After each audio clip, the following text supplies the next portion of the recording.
आकाशवाणी है। विशेष कार्यक्रम के अंतर्गत प्रस्तुत है अभ्यास श्रृंखला की 12वीं कड़ी। आज की चर्चा का विषय है भारतीय समाज। इसमें भाग ले रही हैं इंदिरा गांधी राष्ट्रीय मुक्त विश्वविद्यालय की प्रोफेसर डॉक्टर नीता माथुर। कार्यक्रम का संचालन कर रही हैं आकाशवाणी संवाददाता विनीता ठाकुर। नमस्कार, मैं हूं विनीता और कार्यक्रम है आपका पसंदीदा अभ्यास। इस कार्यक्रम में हम आपके भेजे सवालों को ही लेते हैं जिसका हमारे एक्सपर्ट देते हैं जवाब इस कार्यक्रम के माध्यम से। आज का विषय है इंडियन सोसाइटी यानी कि भारतीय समाज, और हमारे समक्ष बैठी हैं इंदिरा गांधी राष्ट्रीय मुक्त विश्वविद्यालय यानी इग्नू की प्रोफेसर डॉक्टर नीता माथुर, जिन्होंने समाजशास्त्र पर पुस्तकें भी लिखी है, cultural rhythms in emotions, narratives and dance, और दूसरा है संथाल वर्ल्ड व्यू, फिर consumer culture, modernity and identity, इनको एडिट किया है। और अभी इस वक्त right now she is sitting in front of me. तो नीता मैम, आपका बहुत बहुत स्वागत है इस कार्यक्रम में। Thank you very much. आपका बहुत धन्यवाद इस महत्वपूर्ण कार्यक्रम में मुझे बुलाने के लिए। ये कार्यक्रम मुझे बहुत पसंद है दिली तौर पर, क्योंकि इस कार्यक्रम के जरिए हम परीक्षार्थियों से, विद्यार्थियों से मुखातिब होते हैं, उनसे बातचीत कर सकते हैं, उनके प्रश्नों के उत्तर दे सकते हैं। जी। तो आपका बहुत धन्यवाद। और देखिए ना, इस कार्यक्रम का तो मुख्य उद्देश्य यही है कि हम जो कॉम्पिटिटिव एग्जाम्स की तैयारी कर रहे बच्चे हैं उनको थोड़ा सा मोटिवेट करें, थोड़ी उनकी सहायता करें। और यही कारण है कि इस कार्यक्रम का जो पहला हमारा सेगमेंट होता है वो एक्सप्लेनर सेगमेंट। तो आइए सुनते हैं पहले एक्सप्लेनर सेगमेंट। जी। बहुभाषावाद पर भारतीय प्रस्ताव संयुक्त राष्ट्र महासभा में अपनाया गया। संयुक्त राष्ट्र में संचार की बदलती और लोकतांत्रिक प्रकृति के प्रतीक के रूप में संयुक्त राष्ट्र महासभा UNGA के 76वें सत्र में बहुभाषावाद पर भारत प्रायोजित प्रस्ताव को अपनाया। संकल्प ने संयुक्त राष्ट्र को वैश्विक संचार विभाग को अपने संचार में बांग्ला, हिंदी और उर्दू सहित आधिकारिक और गैर आधिकारिक दोनों भाषाओं का उपयोग करने के लिए प्रोत्साहित किया। इसमें पुर्तगाली, स्वाहिली और फारसी जैसी भाषाओं का भी उल्लेख है, जबकि संयुक्त राष्ट्र की 6 आधिकारिक भाषाएं हैं: अंग्रेजी, रूसी, स्पेनिश, चीनी, अरबी और फ्रेंच। हिंदी भाषा बांग्ला, उर्दू जोड़ने से संयुक्त राष्ट्र की जानकारी से प्रसार के लिए उनके उपयोग को माध्यम के रूप में संस्थागत बनाया जाएगा। प्रस्ताव को अंडोरा और कोलंबिया द्वारा सह सुविधा प्रदान की गई थी। एक कार्यात्मक उपकरण के रूप में भाषा स्वाभाविक रूप से एक संचार कार्य करती है और हमें ज्ञान और विचारों का स्थानांतरित संचार कार्य करती है और हमें ज्ञान और विचारों को स्थानांतरित करने में सक्षम बनाती है। इसके अलावा ये सांस्कृतिक विरासत को प्रसारित करने और ऐतिहासिक यादों को संरक्षित करने का भी कार्य करता है। इसलिए बहुभाषावाद एक एकाकांक्षी मूल्य होना चाहिए। नई भाषाओं को शामिल करने के लिए विश्व स्तर पर भाषाओं और संस्कृतियों की विविधता को बढ़ावा देने और संरक्षित करने में मदद मिलेगी।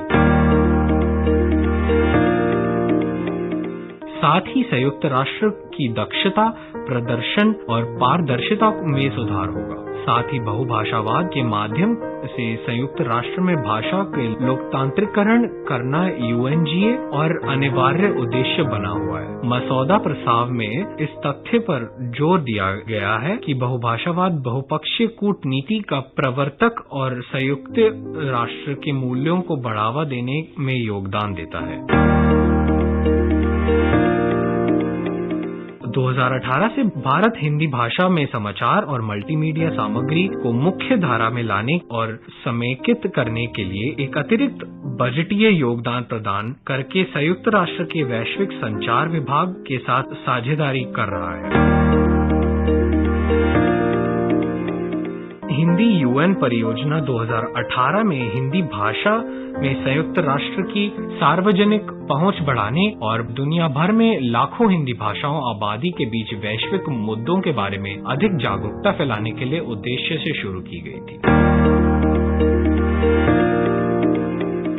जबकि संयुक्त राष्ट्र द्वारा बहुभाषावाद प्रस्ताव को अपनाना निस्संदेह प्रोत्साहित करने वाला वास्तविक मुद्दों और अनुवादकों और लेखकों के लिए धन खोजने के इर्द गिर्द घूमेगा, ताकि ये सुनिश्चित हो सके कि इन भाषाओं में संचार के लिए नए रूपों का प्रसार हो।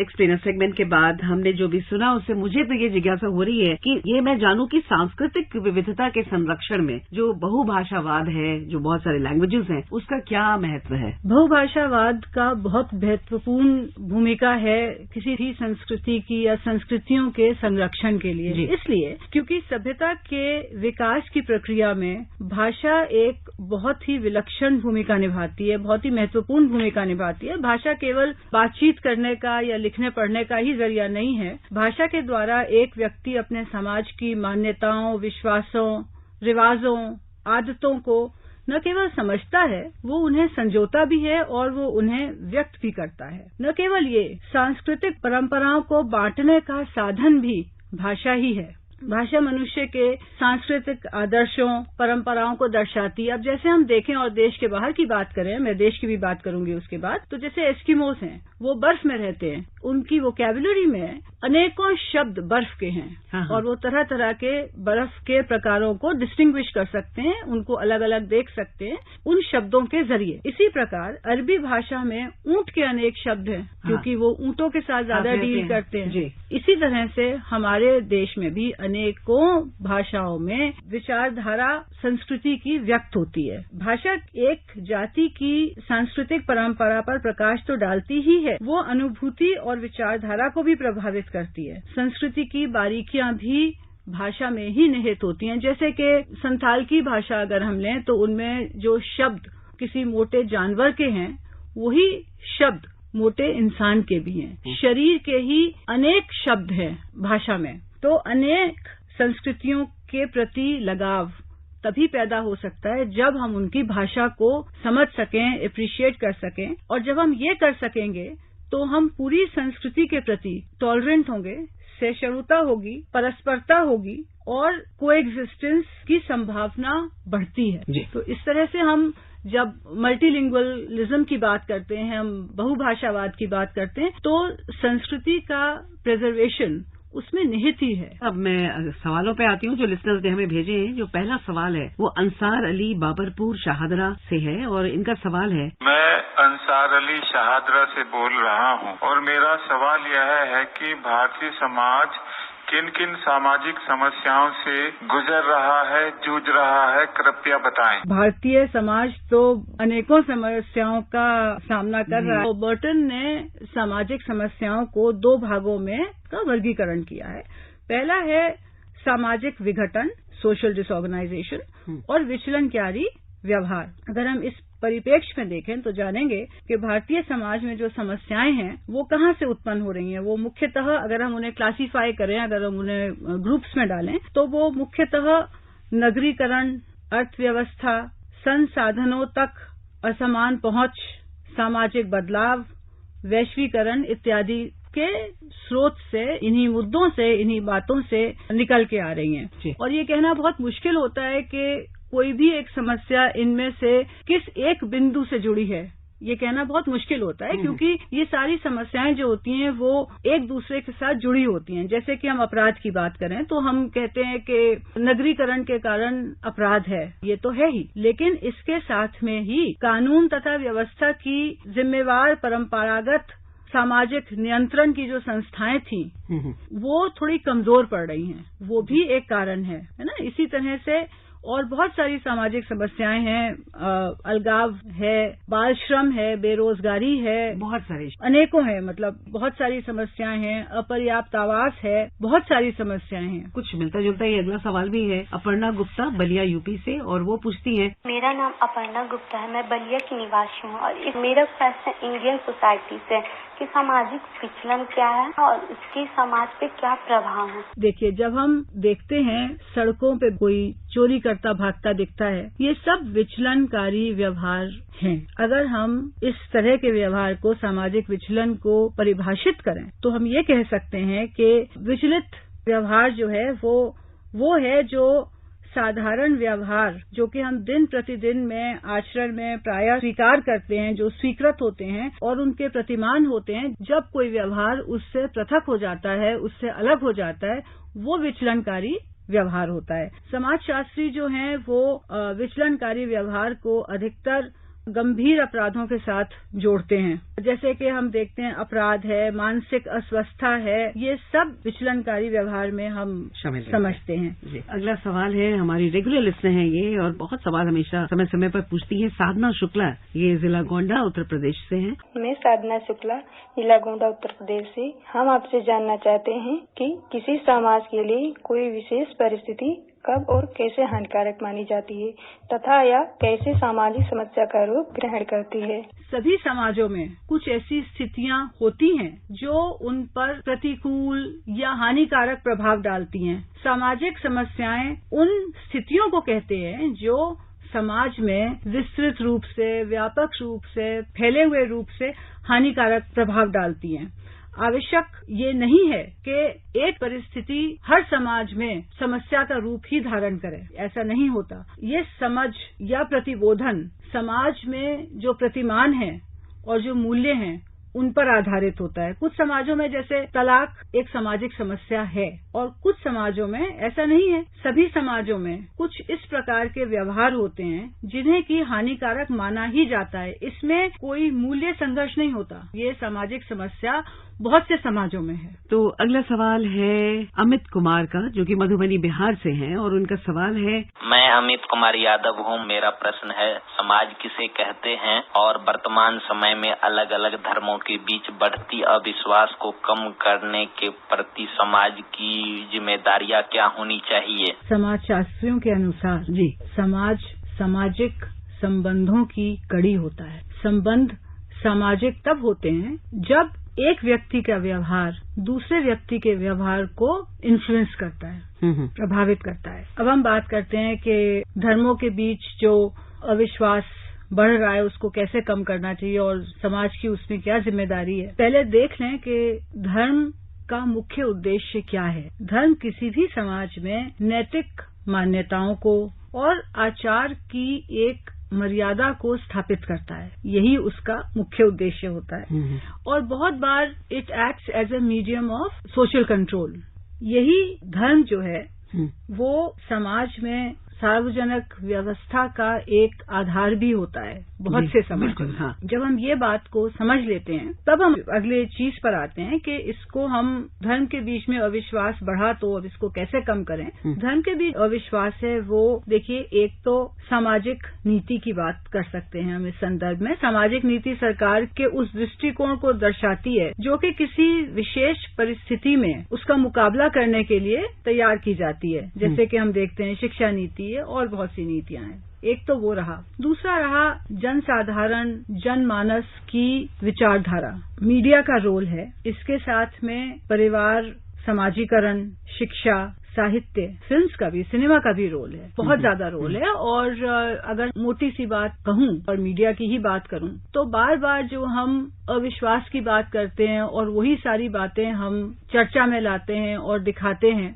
उससे अविश्वास की जो भावना है वो ज्यादा बढ़ती है। साहित्य में हो, फिल्म्स में हो, मीडिया में हो, बातचीत में हो, अगर हम भाईचारे की बात ज्यादा करें और भाईचारे के जो एग्जाम्पल्स हैं, उदाहरण हैं और जिन सिचुएशंस हैं जिनमें लोगों ने अलग अलग धर्मों के होते हुए भी एक दूसरे पर विश्वास किया, मदद करी और आगे बढ़े, अगर उसकी बात ज्यादा की जाए तो जो ये अविश्वास की भावना है इसकी प्रबलता पर नियंत्रण किया जा सकता है। परिवार में जो हमारा समाजीकरण होता है, बच्चे को हम जब शुरू से ही यही कह के बड़ा करेंगे कि धर्म अलग है और अविश्वास की बात करो, नेचुरली ये स्वाभाविक है कि अविश्वास बढ़ेगा। मतलब जिस तरीके से इम्बाइब किया जाता है उनमें, हाँ, सिंस चाइल्डहुड वो पर्सनैलिटी का एक हिस्सा बन जाता है। जी, बिल्कुल सही कहा आपने। अब जो सवाल है वो हम लेंगे, लेकिन उसके पहले हम अपने श्रोताओं को ये भी बता दें कि वो चाहे तो इस कार्यक्रम का हिस्सा बन सकते हैं। उन्हें बस 9289094044 पर व्हाट्सएप करना है या फिर वो अपने सवाल पूछ सकते हैं ईमेल के द्वारा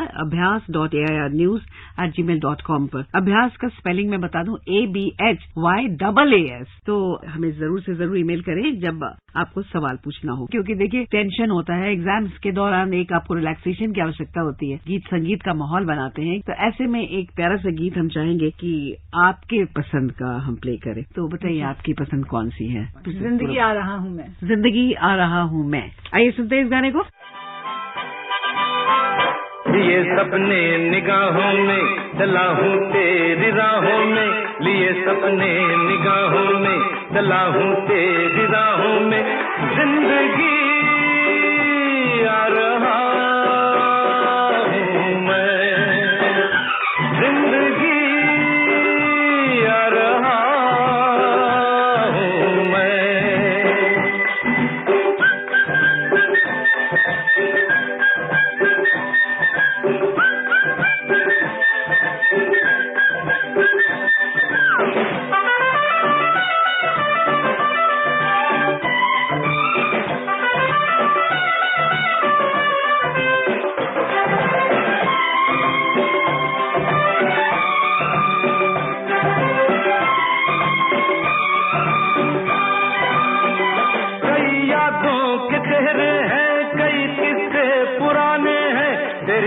दास्ताने हैं तेरे कितने फसाने हैं,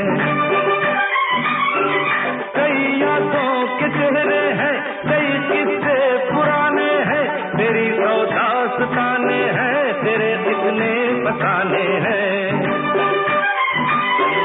मगर एक वो कहानी है जो अब मुझको सुनानी है, मगर एक वो कहानी है जो अब मुझको सुनानी है, जिंदगी आ रहा हूँ मैं, जिंदगी आ रहा हूँ मैं।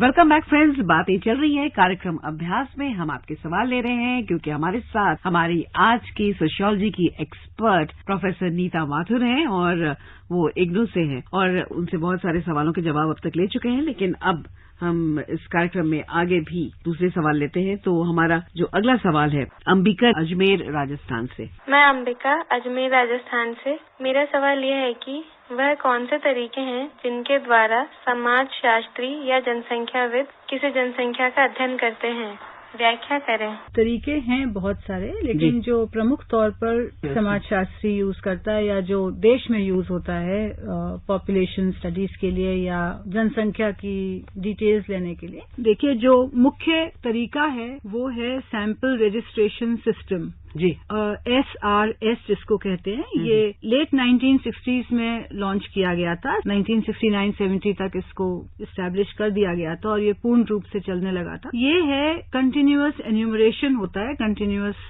इसका रिकॉर्ड लिया जाता है of birth and death in a sample of villages and urban blocks by the resident और पार्ट टाइम एन्यूमरेटर एक तरफ, और 6 महीने बाद इंडिपेंडेंट सर्वे किया जाता है बाय सुपरवाइजर कि वो डेटा ठीक है कि नहीं। मैं इसको ढंग से समझा भी सकती हूँ। ये ऐसा सिस्टम है जिसके में के कुछ गांव और कुछ ब्लॉक्स को आइडेंटिफाई कर लिया जाता है और वहीं के लोग जो वॉलंटियर्स हैं, आंगनवाड़ी वर्कर्स हो सकते हैं, वहां पे अन्य वॉलंटियर्स हो सकते हैं, वो एक रिकॉर्ड मेंटेन करते हैं of birth and death. Okay. हर 6 महीने बाद एक इंडिपेंडेंट सोर्स से सुपरवाइजर जाके उस डेटा को क्रॉस चेक कर, और वो ये देखा जाता है कि वो यही नहीं है कि 6 डेथ हुई और 10 बर्थ्स हुई, ये नहीं है। वो ये भी देखते हैं कि कौन सी कहाँ पे बर्थ हुई, किसका हुआ, तो वो उतने डिटेल में जाते हैं। इसको कहते हैं मैचिंग ऑफ रिजल्ट्स। इसका SRS का मेन ऑब्जेक्टिव होता है रिलायबल एस्टिमेट आए बर्थ रेट का, डेथ रेट का, इन्फेंट मोर्टेलिटी रेट का, इन सब चीजों का डिटेल्ड और रिलायबल डेटा जनरेट हो। SRS जो है वो संचालित होता है office of the registrar general and census commissioner. और ये भी याद रखना चाहिए कि सेंसस की तरह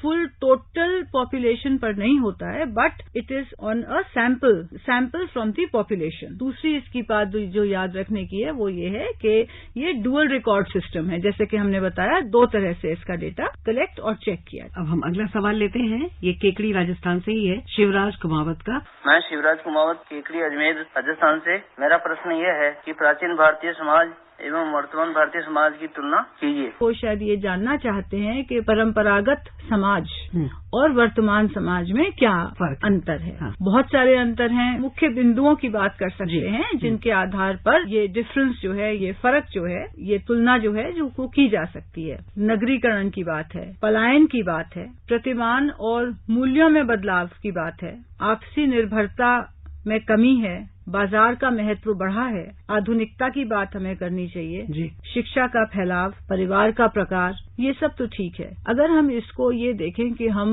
ये स्टडी इस तरह से परंपरागत समाज और वर्तमान समाज को हम कैसे स्टडी कर सकते हैं, कैसे तुलना कर सकते हैं, बजाय इसके कि हम ये लिस्ट डाउन करें कि ये इसमें आता है, ये इसमें आता है। हमें ये समझ लेना चाहिए कि जब हम समाज की स्टडी करते हैं, समाज का अध्ययन करते हैं, तो ये नहीं होता कि कोई भी परंपरा किसी समय पे है और फिर वो खत्म हो गई, ऐसा नहीं होता है। एक कंटिन्यूटी होती है, धीरे धीरे उसका प्रभाव, किसी भी चीज का प्रभाव कम होता है, तो रिप्लेसमेंट नहीं होता है, या तो उसमें बदलाव होता है या वो धीरे धीरे करके फेड आउट होती है। हमारी जो पुरानी जनरेशन है वो कहती है कि प्रतिमान बदल गए, मूल्य बदल गए, बिल्कुल बदल गए हो। तो बदलाव का मतलब ये नहीं होता है कि कल हम A थे, आज हम B हो गए, ऐसा नहीं होता है। हाँ। होता यह है कि वही जो प्रतिमान होते हैं और जो मूल्य होते हैं वो धीरे धीरे करके उनमें नए एलिमेंट्स जुड़ जाते हैं और उस तरह से उनमें बदलाव आते हैं। Old order changes place to the new.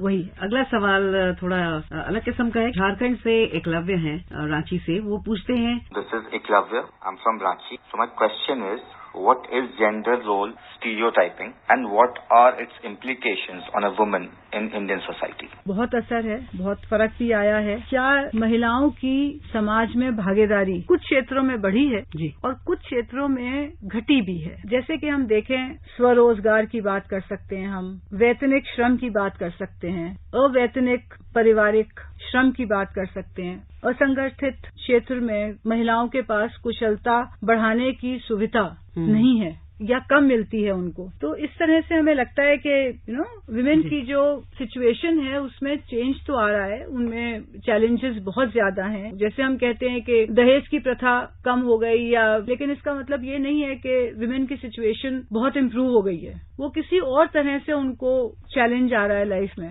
अगर हम मेनली देखें तो जिस डायरेक्शन में हमें मूव करना है वो है समानता अवसर की और स्वतंत्रता। स्वतंत्रता का मतलब वो है कि उनकी चॉइस को मैटर करना चाहिए, उनकी चॉइस को डिसीजन मेकिंग में इंक्लूड करना चाहिए। श्रोताओ, बातें और भी होंगी, लेकिन हमारा मच अवेटेड सेगमेंट यानी कि फैक्ट फाइल के बाद।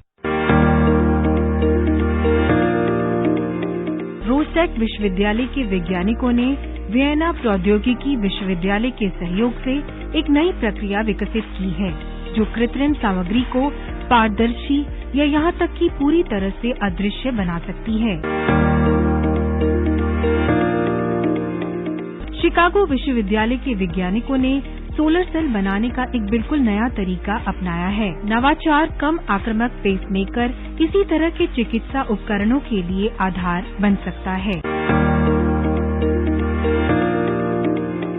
हाल ही में पारदर्शित डायनेमिक वायरलेस पावर ट्रांसफर तकनीक इलेक्ट्रिक वाहनों को रिचार्ज करने की अनुमति देती है, क्योंकि वो विशेष रूप से सुसज्जित समर्पित सड़क लेन पर यात्रा करते हैं। शोधकर्ता 2 अलग अलग प्रकार के गठिया और स्वास्थ्य जोड़ों के बीच अंतर करने के लिए कृत्रिम बुद्धि तांत्रिक नेटवर्क सिखाने में सक्षम रहे हैं। एक शोध दल ने फॉल्ट सहनशील क्वांटम कंप्यूटिंग के लिए मौलिक बिल्डिंग ब्लॉक्स का प्रदर्शन किया है। शोधकर्ताओं ने ऐसे नरम रोबोट विकसित किए हैं जो मानव या कंप्यूटर सॉफ्टवेयर के इनपुट के बिना जटिल वातावरण जैसे कि भूल भुलैया को नेगेटिव करने में सक्षम है। एस्टम यूनिवर्सिटी के शोधकर्ताओं ने एक नई कृत्रिम बुद्धिमत्ता तकनीक विकसित की है जो लाइव वीडियो फुटेज को स्कैन करती है और ट्रैफिक लाइट को समायोजित करती है, ट्रैफिक को गतिमान रखती है और भीड़भाड़ कम करती है। फेसबुक की मूल कंपनी मेटा और एक फ्रांसीसी डिजिटल प्रशिक्षण फर्म फ्रांस में मेटावीव एकेडमी की शुरुआत करेगी। माइक्रोसॉफ्ट ने माइक्रोसॉफ्ट एज के पक्ष में इंटरनेट एक्सप्लोरर को बंद कर दिया है। साथ ही एक E11 के लिए आधिकारिक रूप से समर्थन वापस ले लिया गया है। फैक्टफाइल के बाद हम फिर हाजिर हैं। कुछ एक सवाल जो हमारे पास बचे हैं उसमें एक बड़ा ही दिलचस्प सवाल यहाँ पर आया है। मेरा नाम तन्मय पंत है। मैं रामनगर उत्तराखंड का रहने वाला हूँ। मेरा प्रश्न यह है कि क्या हम वैश्विक पहचान के लिए स्थानीय पहचान को खो रहे हैं? ऐसा प्रतीत होता है इन वन गो। जैसे ग्लोबलाइजेशन के आने से, ग्लोबलाइजेशन की वजह से कल्चर्स, लोकल आइडेंटिटीज बिल्कुल खत्म हो जाएंगी और हमारी एक नई ही पहचान बन जाएगी। ये एक चैलेंज तो है। ऐसी एक सोच तो सकता है आदमी कि हाँ ऐसा हो भी सकता है, लेकिन बहुत सारे एफर्ट्स ऐसे भी किए जा रहे हैं जिनसे कि लोकल आइडेंटिटी को मेंटेन किया जा रहा है। मैं दो बातें कहना चाहती हूँ यहाँ पे। पहली तो ये जो एफर्ट्स हो रहे हैं, जैसे कि हैंडीक्राफ्ट्स है, जैसे कि खान पीन है, जैसे कि टेक्सटाइल्स हैं, बहुत ज्यादा तरीके से, बहुत तरह से सरकार भी, एनजीओज भी, सिविल सोसाइटी बहुत कारगर कोशिश कर रहे हैं कि इनको प्रमोट किया जाए। इनके प्रमोशन का मतलब, जब ये प्रमोट होती हैं तो स्थानीय जो आइडेंटिटी है, जो लोकल आइडेंटिटी है, उसको आप खत्म नहीं कर सकते। फिर वो एक नई पहचान तो बन सकती है, लेकिन आप कहें कि बिल्कुल खत्म हो जाएगी, वो नहीं होता। What happens over a period of time is that identities do get transformed and it is only natural. एक स्वाभाविक प्रक्रिया है। आइडेंटिटी कभी स्थिर नहीं होती, वो हमेशा फ्लूइड होती है। तो over time it does transform, but local identity does remain. For example, जब आप पिज्जा खाने जाते हैं, पिज्जा हट में जाएं, कहीं भी जाएं, आप पिज्जा खाने जाएं या बर्गर खाने जाएं, तो आप देखते हैं कि जो लोकल लेवल पर उसका ट्रांसफॉर्मेशन होता है, वो वही बर्गर नहीं होता जो यूरोप में मिलता है। जी, हमारे हिसाब से उसमें स्पाइसेस, उसमें टॉपिंग्स, उसमें बहुत सारी चीजें बदल दी जाती हैं। वो रैप्स भी जो मिलते हैं वो इसी हिसाब से करते हैं। उसी हिसाब से करते हैं। तो cultures adapt to new situations, to new conditions, which means that local identities are not threatened in that sense. They have to be cautiously preserved. Ma'am, परीक्षार्थी बहुत ज्यादा व्यस्त होते हैं अपने एग्जाम्स के दौरान, लेकिन फोर्थकमिंग एग्जाम्स की जानकारी देकर हम उन्हें एक हल्का सा रिमाइंडर दे देते हैं। तो आइए सुनते हैं आगामी परीक्षाओं के बारे में। MPPSC राज्य सेवा और राज्य वन सेवा 2021 की प्रारंभिक परीक्षा 19 जून को आयोजित की जाएगी। WBPSC 19 जून को पश्चिम बंगाल सिविल सेवा प्रारंभिक परीक्षा 2022 आयोजित करेगा। UPSC भूवैज्ञानिक मुख्य परीक्षा 2022 25 और 26 जून को आयोजित की जाएगी। UPSC 24, 25 और 26 जून को भारतीय सांख्यिकी सेवा परीक्षा 2022 आयोजित करेगा। प्रोफेसर नीता माथुर हमारे आज के एक्सपर्ट, उन्होंने समाजशास्त्र पर बहुत ही अच्छी जानकारी शेयर की आपके सवालों के जवाब के माध्यम से। अब उनसे हम गुजारिश करेंगे कि वो एक सवाल छोटा सा हमारे लिसनर से पूछें। सिंपल क्वेश्चन है, बहुत आसानी से आप लोग आंसर कर देंगे। ये क्वेश्चन है, अपनी किस कृति में MN श्रीनिवास ने वोट बैंक की संकल्पना का प्रयोग पहली बार किया? तो इस सवाल को ध्यान से उन्होंने सुना होगा और इसका निश्चित तौर पर जवाब देंगे। और इस समय मैं ये भी चाहूंगी कि हमारे पिछले बार के सवाल के जो विनर हैं उनका नाम है राघव चौधरी। तो भाई आपको बहुत बहुत मुबारक हो। प्रोफेसर नीता माथुर ने जो आपसे सवाल पूछे उसका जवाब आप हमें जल्द से जल्द प्रेषित करें। 22 जून है आखिरी दिन। आप इस कार्यक्रम को अपना भरपूर प्यार दें और हमारा व्हाट्सएप नंबर 9289094044 और ईमेल आईडी abhyas.airnews@gmail.com यही हमारा लिंक है जो हमें आपसे जोड़ती है। अगले अंक का विषय है इंटरनल सिक्योरिटी। आप अपने सवालों को रखें तैयार और अपना अभ्यास रखें जारी, क्योंकि सफलता निश्चित तौर पर उन्हें ही मिलती है जो ज्यादा से ज्यादा अभ्यास करते हैं। इन्हीं शुभकामनाओं के साथ अपनी एक्सपर्ट डॉक्टर नीता माथुर का हम धन्यवाद करना चाहेंगे। आपका बहुत बहुत शुक्रिया। आपका भी बहुत धन्यवाद। और मुझे यानी विनीता को दे इजाजत। नमस्कार, शुभ रात्रि। विशेष कार्यक्रम के अंतर्गत अभी आप सुन रहे थे अभ्यास श्रृंखला की 12वीं कड़ी। आज की चर्चा का विषय था भारतीय समाज। इसमें भाग ले रही थीं इंदिरा गांधी राष्ट्रीय मुक्त विश्वविद्यालय की प्रोफेसर डॉक्टर नीता माथुर। कार्यक्रम का संचालन कर रही थीं आकाशवाणी संवाददाता विनीता ठाकुर। ये कार्यक्रम आकाशवाणी के समाचार सेवा प्रभाग द्वारा प्रस्तुत किया गया। इसे आप हमारे mobile app news on AIR और YouTube channel news on AIR official पर भी सुन सकते हैं। इस कार्यक्रम के संबंध में अपनी प्रतिक्रिया आप हमें ईमेल कर सकते हैं। पता है AIRNSDTalks@gmail.com।